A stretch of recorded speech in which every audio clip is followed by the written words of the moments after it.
మనిషిలో అహం తగ్గిన రోజు ఆప్యాయత అంటే ఏంటో అర్థమవుతుంది. గర్వం పోయిన రోజు ఎదుటివారిని ఎలా గౌరవించాలో తెలుస్తుంది.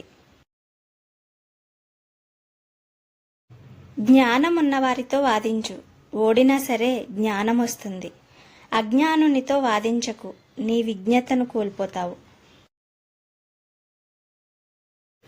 దెబ్బలు తిన్న రాయి విగ్రహంగా మారుతుంది, కానీ దెబ్బలు కొట్టిన సుత్తి మాత్రం సుత్తిగానే మిగిలిపోతుంది.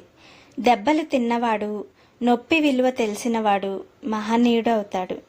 దెబ్బ కొట్టినవాడు మాత్రం ఎప్పుడూ ఉన్న దగ్గరే ఉండిపోతాడు.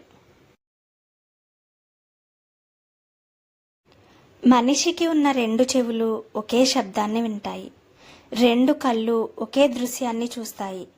కానీ మనిషికి ఉన్న ఏకైక నాలుక మాత్రం 2 విధాలుగా మాట్లాడుతుంది.